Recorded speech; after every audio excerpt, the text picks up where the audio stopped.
est cité environ 250 fois dans la Bible.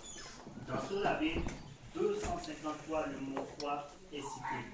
En d'autres termes, c'est un mot qui a beaucoup d'importance.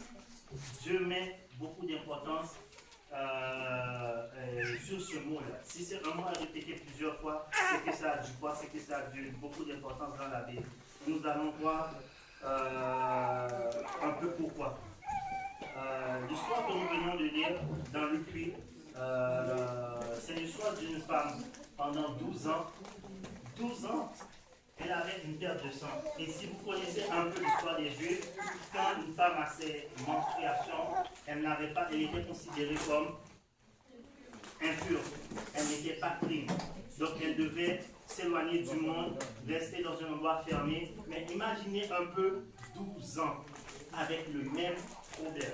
Tu as beau aller partout, tu vois toutes sortes de médecins, tu vois toutes sortes de personnes, mais personne ne peut te donner une solution.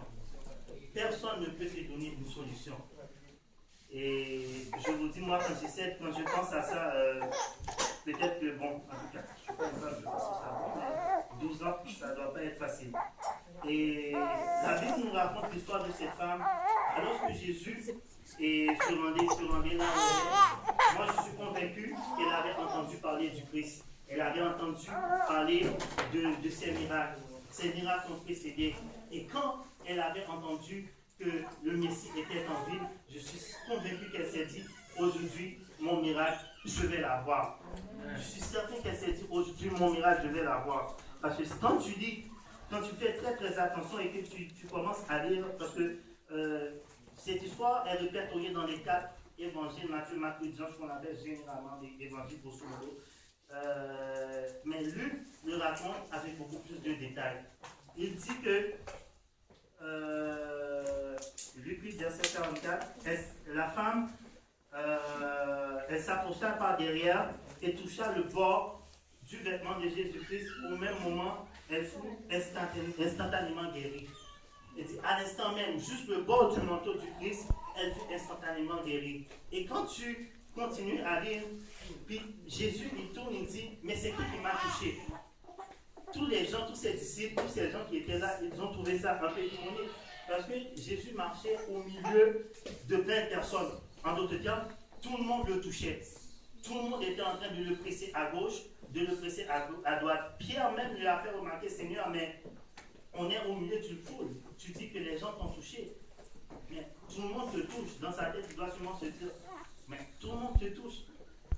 Non, mais Jésus répète, non, quelqu'un m'a touché parce que j'ai sorti une voix et une force me quitter. Juste le bord du manteau du Seigneur. Et elle était instantanément guérie. Alors que la Bible dit, la femme voyait qu'elle avait été découverte, elle s'est mise à fonder. Puis quand Jésus pose la question, elle s'approcha et commença à expliquer au Seigneur, voici ce qui m'est arrivé, voici ce qui m'arrive depuis tant temps, voici ce que j'ai. Alors, j'ai touché le bord de ton manteau et j'ai été instantanément guéri. Mais la question que je suis en train de me poser, que je me suis posée hier soir et longtemps sur cette histoire, c'est quoi qu'il y avait de différent dans cette femme? Je suppose qu'il y avait beaucoup de gens qui étaient là. Il y en avait qui étaient malades, il y en avait qui étaient aussi probablement. On ne peut pas savoir quel type de personnes qui étaient en train de toucher les yeux. Tout le monde voulait avoir son miracle quand l'église passait au côté. Tout le monde criait, tout le monde voulait avoir son miracle. Tout le monde était là pour un besoin. Tout le monde était là pour une raison. Mais elle a touché rien que le bord de son manteau. Et elle a été instantanément guérie. C'était quoi en elle, qui avait en elle? C'était quoi? Eh bien, je suis là pour vous dire que c'était sa foi. C'était sa foi. Vous voyez, la foi c'est une arme puissante.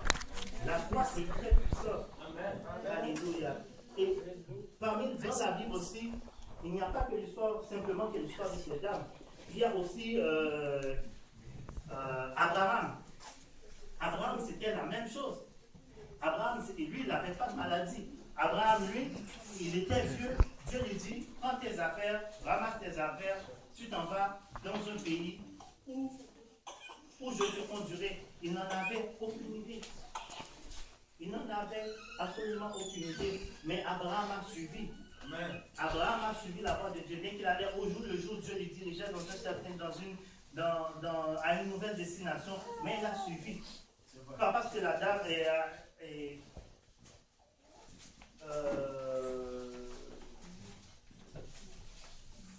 nous allons lire Hébreux 11, verset 8. Est-ce que quelqu'un peut trouver rapidement Hébreux 11, verset 8? C'est quoi que savait Abraham?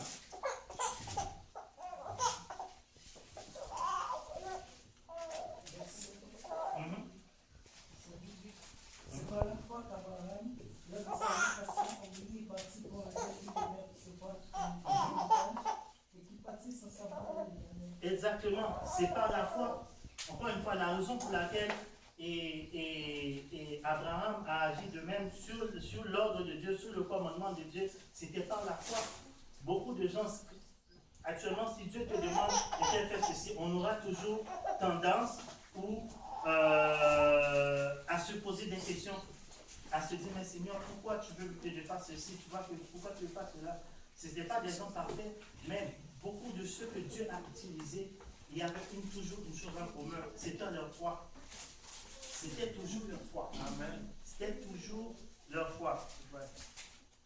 Et la foi, comme on entend souvent, si tu crois que tu es sauvé, la foi n'est pas quelque chose de passif. La foi n'est pas quelque chose de stagnant. Quand tu as la foi, tu fais quelque chose, ça te pousse à faire quelque chose. Quand tu as la foi, ça te pousse à réaliser quelque chose. Exemple simple, dans le monde, la foi c'est synonyme de croire. Quand les gens y croient en un truc, ils disent, ah moi je sais pas, moi je crois je veux devenir, je sais pas, millionnaire. Tu vas voir, ces gens ne vont pas rester, je veux devenir millionnaire, je veux devenir 10 ans, ils vont dire la même chose. Mais ces gens-là, ils travaillent, ils font certaines choses. Ils se tuent à étudier, à faire n'importe quoi. Je pense que c'est exemple caractère parce que tout le monde le comprend. Pour arriver au but qu'ils se sont fixés. La foi n'est pas, la croyance n'est pas quelque chose de passif, n'est pas quelque chose de stagnant. La croyance te pousse toujours à faire une action. Amen. Et si tu as foi en Dieu, ça te pousse à obéir à la parole de Dieu. Amen. Parce que c'est ça la foi en fait. C'est vrai. C'est ça la foi, ça te pousse à obéir à la parole de Dieu. Quelqu'un qui dit qu'il a la foi, mais qui reste et sans rien faire, on se questionnera souvent sur quel type de foi qu'il a. Alléluia. On peut citer aussi l'histoire de Noé comme exemple. Noé, Dieu lui dit qu'il va avoir un déluge. Remarquez, à l'époque de Noé, il n'y avait pas encore la pluie. La pluie n'avait jamais tombé. La Bible explique clairement dans Genèse, et de la nuée, une vapeur d'eau sortait pour arroser la terre. Donc il n'y avait jamais de la pluie. Noé ne savait pas ce que c'était. Mais quand Dieu vient lui annoncer, lui annoncer qu'il y avait un déluge, je ne pense pas que Noé a argumenté.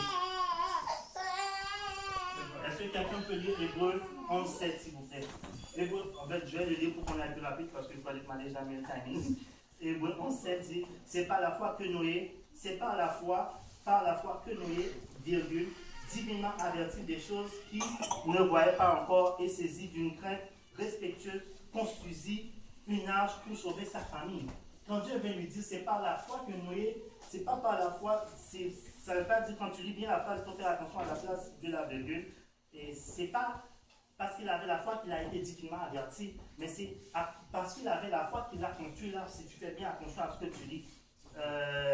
C'est pas la foi que Noé divinement averti des choses et qu'on ne voyait pas encore et saisi d'une crainte respectueuse, construisit une arche pour sauver sa famille.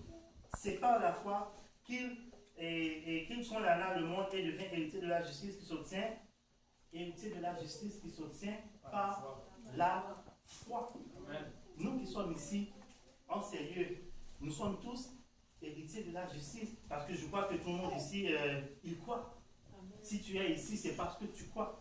Si tu es ici, parce que tu crois que Dieu est là. Amen. Que Dieu peut te rencontrer tes besoins là. Amen. Si tu es ici, c'est parce que tu crois que tu as cru au message qu'un frère, c'est peut-être sur lui, ou n'importe qui, t'a apporté. Et que ce message, tu as cru, tu y as obéi. Tu n'es pas resté chez toi. Tu as obéi. Et tout ceci maintenant, cela, tu es là en ce moment. la foi est quelque chose d'actif, pas quelque chose de passif. On continue. On prend un autre exemple qu'on peut prendre. Très simple. L'histoire de Abel. Abel, c'était aussi la même chose. Abel, Dieu demande à lui et à son frère une offrande. Abel a apporté ce qu'il avait. Et Caïn, lui, il a apporté ce qu'il avait. Abel a apporté ce que Dieu a demandé. Encore une fois, c'est la foi. Je vais pas apporter ce que je vais pas faire ce que moi je décide de faire si j'ai dit je crois en quoi.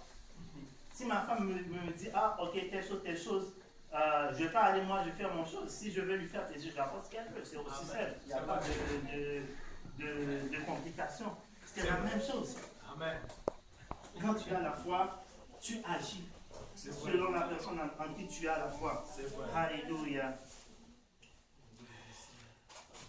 Gloire à Dieu.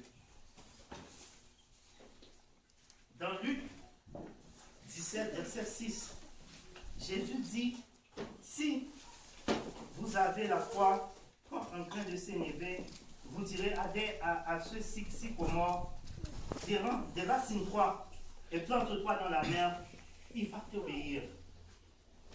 Mon frère, ma soeur, je suis là pour vous dire, la foi c'est l'arme la plus puissante que tu as. Amen. C'est grâce à la foi que vous êtes tous ici. C'est grâce à la foi, c'est la foi qui vous a sauvés. Amen. C'est par la foi que vous êtes. Amen. C'est vrai. Alléluia. Et vu que c'est la chose la plus importante, c'est aussi la chose que le diable attaque le plus dans la vie des chrétiens de nos jours. C'est ta foi. Il essaie toujours de mettre des doutes dans ta tête. C'est vrai. De faire douter. De faire douter de qui tu es. De faire douter de ton salut. De faire douter de ta foi. De faire douter en qui tu crois. De faire douter même de tes frères à l'église. C'est vrai. Amen. C'est vrai. Le diable s'attaque principalement aux foi des gens, à la foi des gens. La raison pour laquelle il s'attaque à la foi des gens, c'est très simple. Quand tu lis Éphésiens 6, 16, Paul nous dit que prenez par-dessus tout cela le bouclier de la foi avec lequel vous pourrez éteindre toutes les traits enflammés de l'ennemi. Si tu n'as pas la foi, tu ne peux pas combattre le diable. Si tu n'as pas la foi c'est un bouclier. Paul nous dit c'est un bouclier. Et on sait qu'on est dans un combat. On sait qu'on est en train de lutter pour un salut à venir. Qui est là, on est en train de marcher dans ce salut. Amen. Et que si tu es un soldat, si tu es mal équipé, tu vas te faire avoir évidemment. Et là, la Bible te dit que ta foi, c'est ton bouclier. Amen. C'est cette foi-là qui te permet d'arrêter les traits de l'ennemi. Alors quand le diable fait, la première chose qu'il essaie de mettre dans ta tête, c'est des doutes. C'est vrai. C'est d'essayer de te faire douter. Il va tout faire pour essayer de te faire douter. Tous les jours. Il n'y a pas une journée que le diable n'est pas sur ton dos. On dit ça. Amen. Ouais. Alléluia, Jésus.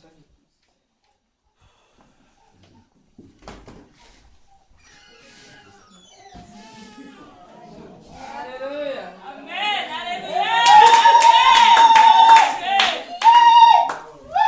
Amen. Alléluia.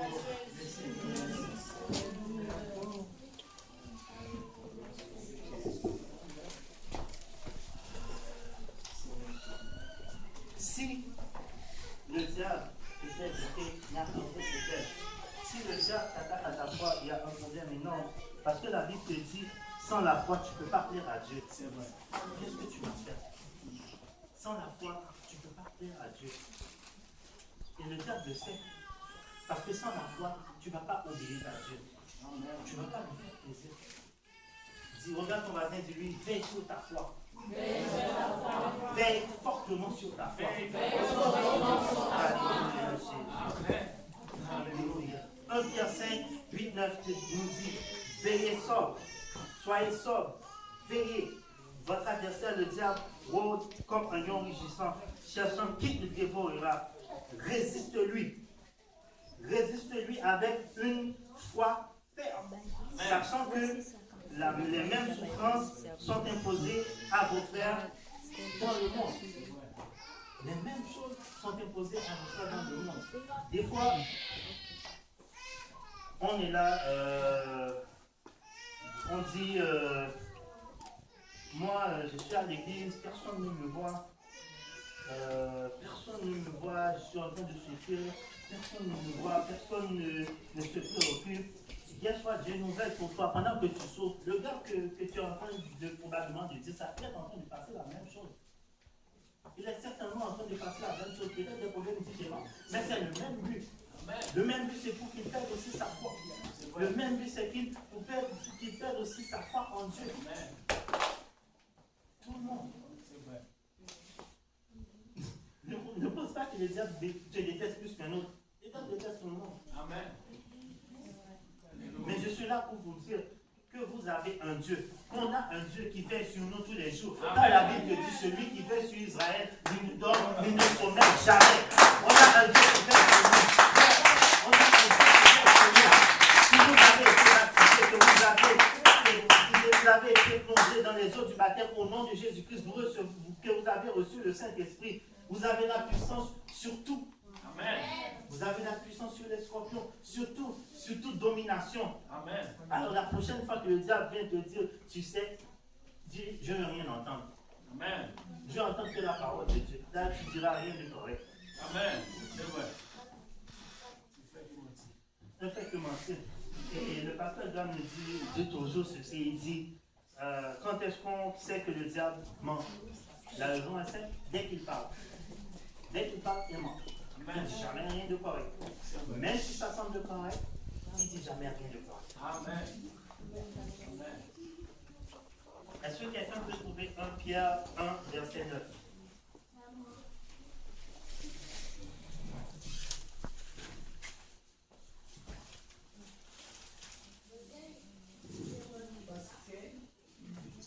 Parce que vous obtenez le salut de vos âmes au prix de votre foi.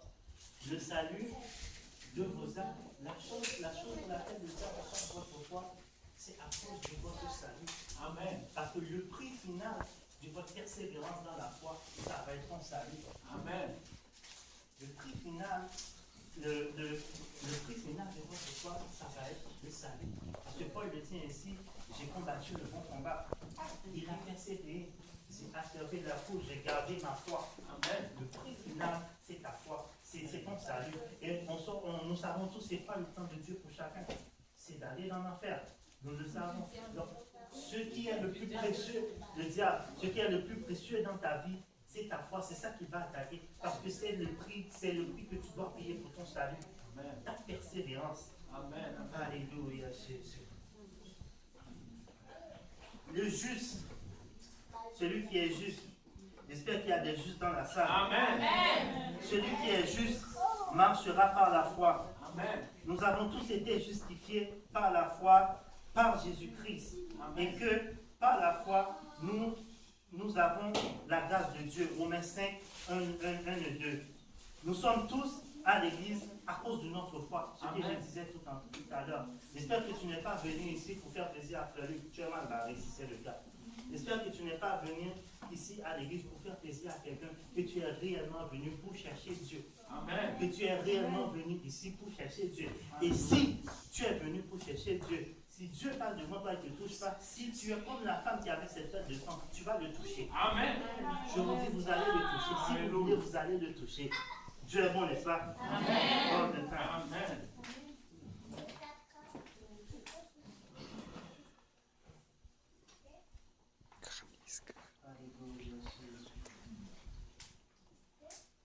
Si vous êtes ici en ce moment, c'est parce que quelqu'un a croisé votre chemin. C'est vrai. Quelqu'un vous a apporté l'évangile.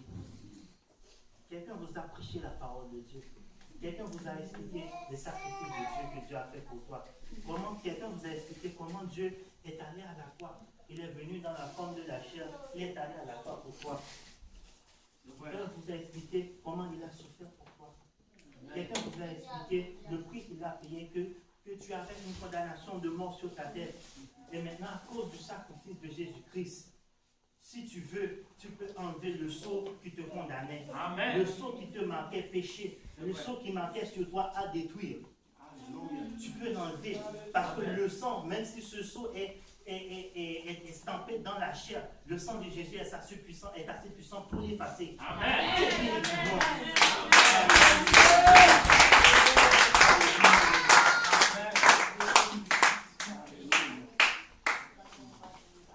Jésus, avec ses disciples, Jésus était en train de parler de la foi. Ses disciples lui demandent, Seigneur, donne-nous la foi. Augmente notre foi. Pour être plus simple. C'est toujours dans le même. Augmente notre foi. Mais vous savez, la Bible donne des solutions à tout. Des fois, on prie, Seigneur, augmente notre foi, augmente notre foi, augmente notre foi. On ne réalise pas pourquoi, des fois, on a toujours ces faiblesses dans la foi. Mais je vais vous donner le secret. Le secret, il est très simple. La Bible dit que la foi vient de ce qu'on entend. En d'autres termes, plus tu es à l'église, plus tu as la foi. Amen. Si tu écoutes, plus tu es à l'église, plus tu entends la parole de Dieu, plus tu seras capable de te fortifier. Amen. C'est vrai. Il n'y a pas de magie, il n'y a pas de mysticisme. Des fois, on attend, Dieu va lever une brique de foi comme, je ne sais pas moi, un pied de panouche. Non, c'est plus simple que ça. Étudie la parole de Dieu. Connais la parole de Dieu. Vis la parole de Dieu. Amen. Et alors, tu verras, c'est encore plus facile de résister à l'attaque de l'ennemi. Ça va être encore plus facile de résister et à toutes les flèches enflammées du malin. Regarde ton voisin, dis-lui, veille sur ta foi. Veille sur ta foi. Veille sur ta foi. Vous savez, des fois, c'est comme la vie de tout le monde. La vie a des hauts, il y a des bas.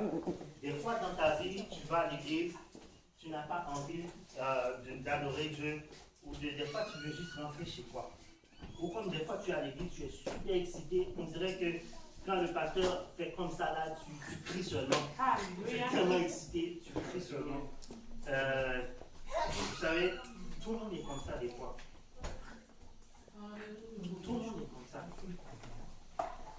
Pour vous raconter une simple petite histoire, je ne vais pas prendre de temps. Pendant 13 mois à peu près, je ne travaillais pas. Ma femme était enceinte, je ne travaillais pas. Quand on regarde la maison, c'est stressant. Vous n'avez aucune idée. Elle était enceinte, elle était déjà à travailler. Il y a toujours cet petit orgueil. Donc, c'est cet orgueil qui est parce que ça te pousse à vouloir procurer de quoi à ta famille. Si un homme n'a aucun orgueil, il va rester à la maison dormir. Il ne va jamais voir pour sa famille, gloire à Dieu. Et des fois, j'étais là 365 jours.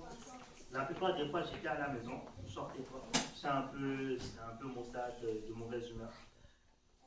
Et quand dans ces circonstances, je vous conseille, surtout quand vous êtes jeune, essayez de ne pas trop rester seul. Juste quand vous vous sentez seul, ne restez pas seul.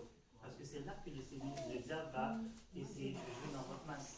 J'ai trouvé beaucoup d'opportunités. Les gens me disent, le diable là, en tout cas, c'est une vraie histoire. Les gens, il va venir avec des propositions. Travaille sur la table, tu peux travailler là, ils vont te donner l'argent cash, le gouvernement ne va pas savoir, et fais ceci, fais cela. Quand tu l'entends, ça a l'air tentant. Mais quand tu vas payer une sorte de 2 secondes, tu vas vite réaliser que, surtout moi, j'étais dans un processus d'immigration. Quand on va m'envoyer le papier pour me dire, la question qui va dire, est-ce que tu as travaillé sans papier? Qu'est-ce que j'ai écrit? C'est un mauvais piège. Le diable est un menteur. Amen. Le Seigneur pourvoira toujours. Amen. Le Seigneur pourvoira toujours. C'est un menteur. Le piège, c'est là. Tu vas commencer à toucher de l'argent, ok, la famille, on aura soi-disant de quoi pour manger. Par contre, quand le moment va venir, tu vas passer l'entrevue devant l'immigration, tu vas dire quoi? Et tu sais que tu ne dois pas mentir.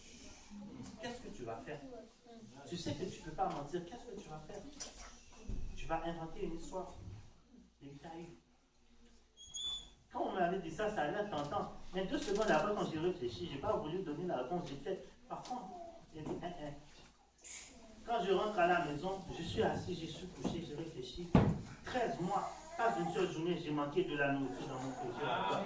Jamais.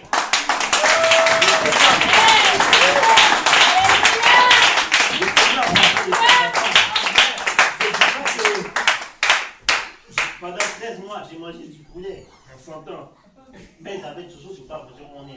enlève la viande.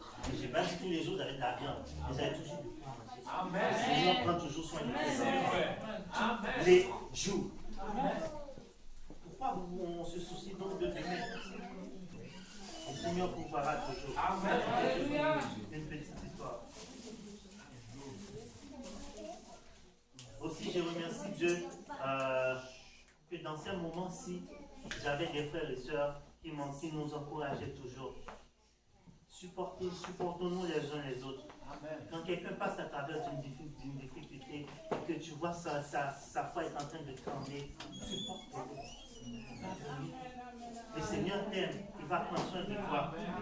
Il va prendre soin de toi. Il pourvoira à tes besoins. Parce que tu es un prince. Amen. Tu ne pas sans manger. Parce que la Bible dit qu'on est un sacerdoce royal. Amen. N'oublie pas qui tu es. Amen. Que personne n'oublie qui il est. De dire attaque ta foi, mais il te questionne toujours qui tu es. Mais tu n'es que ceci, tu n'es. Non, je ne suis pas que ceci. Je suis la fille, je suis le fils ou la fille du roi. Amen. Je suis le fils ou la fille du roi. J'aurai ce dont j'ai besoin. Quand le moment va venir, j'aurai ce dont j'ai besoin. Amen. Alléluia. Que quelqu'un dise à son voisin, veille sur ta foi. Veille sur ta foi. Veille sur ta foi. Veille sur ta foi. Alléluia, Jésus. Alléluia, Seigneur.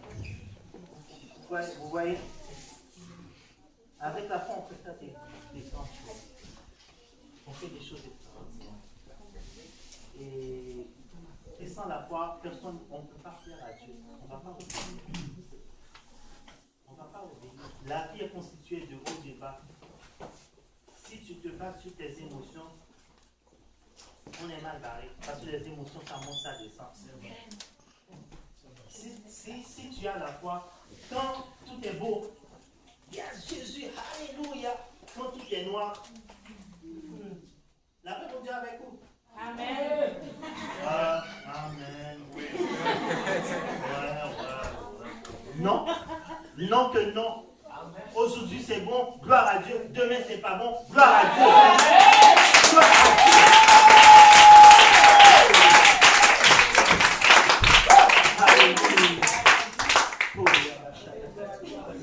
La Bible te dit qu'on a été justifié par la foi. Ça ne veut pas dire que j'ai eu la foi, je suis justifié. Non, comme j'ai dit tantôt, la foi amène à une obéissance. La foi produit un mouvement. Quand tu lis Marc 16, verset 15-16, puis Jésus leur dit, allez, allez. La grande commission que Frère Luc a parlé tout à l'heure. Gloire à Dieu. Allez par tout le monde et prêcher la bonne nouvelle à toute la création. Celui qui croira et qui sera baptisé. Tu peux croire, mais si tu ne fais pas ce que la Bible te dit, tu vas rester, tu vas croire, les gens vont Dieu va venir, les gens vont partir, tu vas toujours rester là en train de croire. Si tu ne fais rien, il y a toujours un truc à faire, il y a toujours une réponse à cette foi que tu dois produire, que tu dois procréer. Amen. Amen. Si on est là aujourd'hui, c'est parce que ce simple commandement de Matthieu 15-16, on a obéi. On a compris, on a obéi. Amen. Quelqu'un est venu, comme je disais tantôt, pour le dire, et on a obéi. Et on est là en train d'adorer Dieu. Qu'il neige pas, on est là. On est des pentecôtistes. Qu'il neige pas, on est des pentecôtistes unitaires. Entre ici et unitaires, on va être là. Amen. On va être là. C'est vrai. Gloire à Dieu. Amen.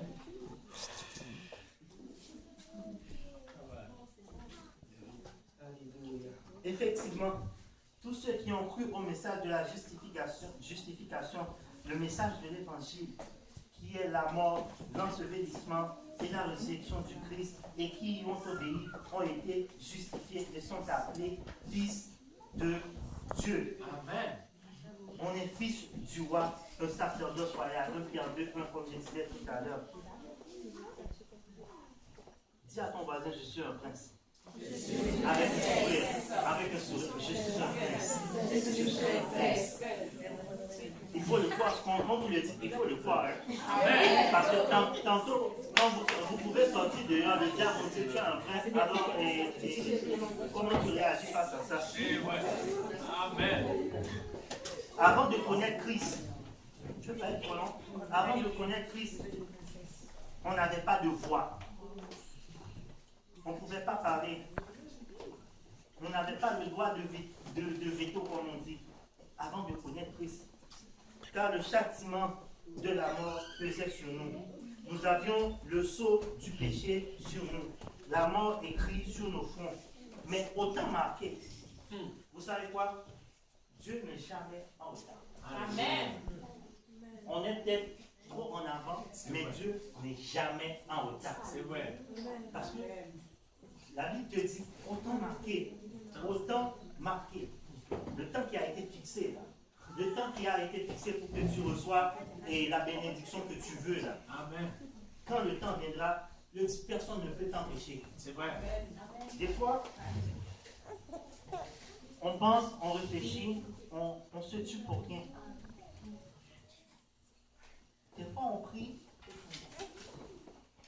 la chose n'arrive pas. On pense que le diable donne nos prières. Vous savez quoi? Le diable n'est pas le rival de Dieu. Le diable n'est pas l'opposé de Dieu. Le diable est juste en bas. Il est même en dessous de toi. Amen. Il est sous tes pieds. Donc, Amen. il ne peut rien bloquer du tout. C'est vrai. C'est le temps de Dieu qu'il faut attendre dans ta Amen. vie. C'est le temps de Dieu qu'il faut attendre dans ta vie. Amen. Et alors là, parce que je vous dis des fois, vous faites des prières, Dieu dit non. Vous savez, quand Dieu dit non, c'est un bon non. Amen. Ce n'est pas un mauvais non. Quand Dieu dit non, c'est pour toi. C'est vrai. N'insiste pas. C'est un conseil. N'insiste pas. Parce que si tu insistes, à te laisser. Amen. On verra. Après, tu vas retourner, Seigneur, j'ai compris maintenant, ok. Tu aurais dit, je dis quoi? N'insiste pas. Si Dieu dit non, c'est non. S'il dit oui, tant mieux. S'il dit non, c'est un très très bon non. Alléluia. Autant marqué, Christ est venu. Il est mort à la croix. Pour toi et pour moi. Il nous a établis sur le rocher solide. Il a mis un chant nouveau dans notre bouche. Je parler en langue, c'est un beau chant. Amen. Dans nos bouches. Et nous pouvons crier Abba Père. Amen. C'est le sacrifice de Dieu qui nous permet que nous pouvons crier maintenant Abba Père. Parce qu'avant, on ne pouvait pas. On ne lui appartenait pas. On était scellé avec le sceau de la mort. On ne lui appartenait pas. Mais Christ est mort. Gloire à Dieu pour le sacrifice de la croix. Amen. Alléluia, Jésus. Alléluia, Jésus.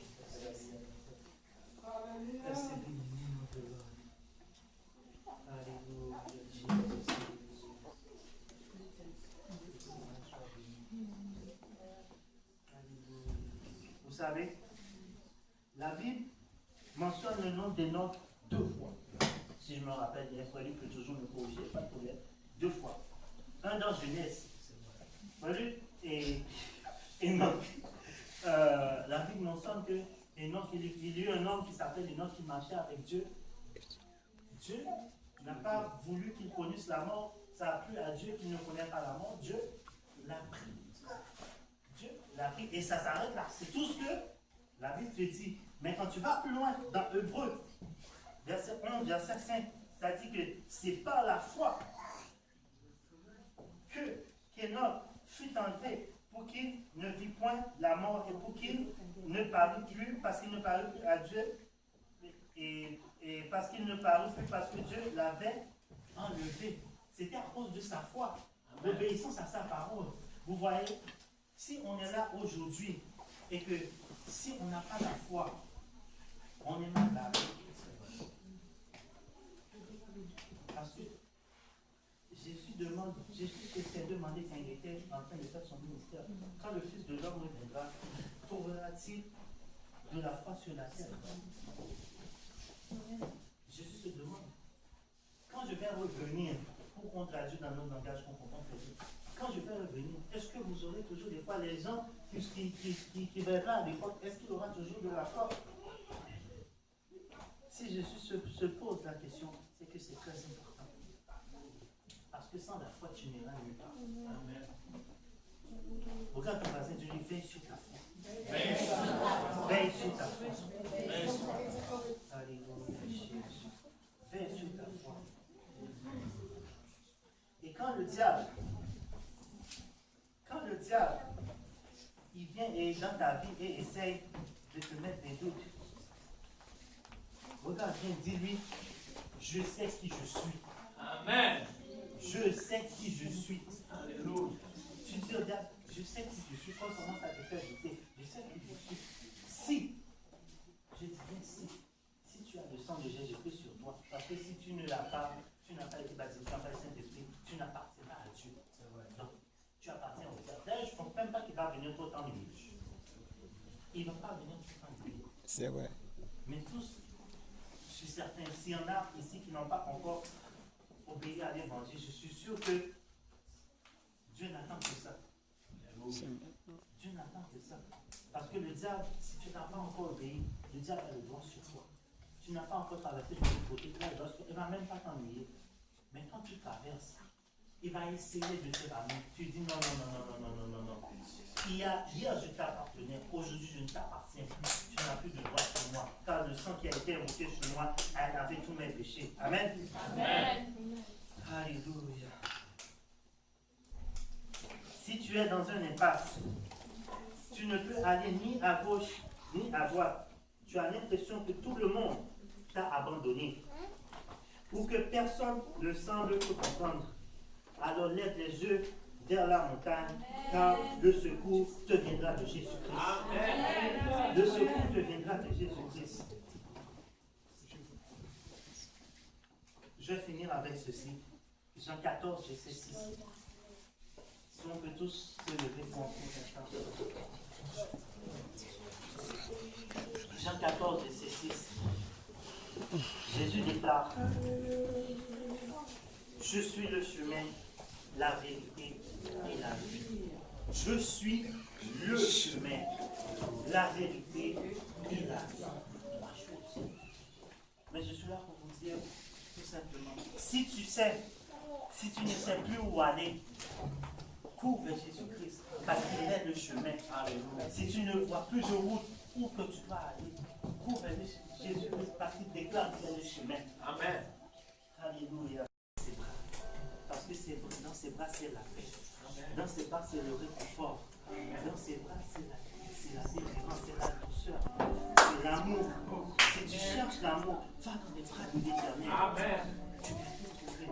Il a fait provision pour toi. Le châtiment qui te donnait, la mort est tombé sur lui. Tu n'as plus rien à craindre. Comme tu as dit, il s'est fait glorer avec les deux bras ouverts, juste pour que toi tu aies assez d'espace pour venir. Juste pour que toi tu aies assez d'espace pour venir. Juste pour que tu aies assez d'espace. Si ta vie ne fait plus de sens aujourd'hui, je t'invite ici. Si tu as un doute pour quoi que ce soit, tu peux avancer vers l'hôtel. L'hôtel est ouvert. À ma droite, les femmes à ma droite, comme d'habitude les hommes à ma gauche. On peut venir prier. Prie Seigneur, aide-moi à garder ma foi. Aide-moi à persévérer. Aide-moi à avancer, Seigneur. Ma vie ne fait plus de sens. Ma vie ne fait plus de sens. Je ne comprends plus rien. Je doute, Seigneur. Laisse-moi, donne-moi une place confortable dans tes bras. Donne-moi une place confortable dans tes bras. Je ne comprends plus rien, Seigneur. Je ne sais plus où je suis, Seigneur. Je suis là, mais mon esprit n'est plus là. Si c'est ça ta prière aujourd'hui, tu es à la bonne place. Tu es à la bonne place.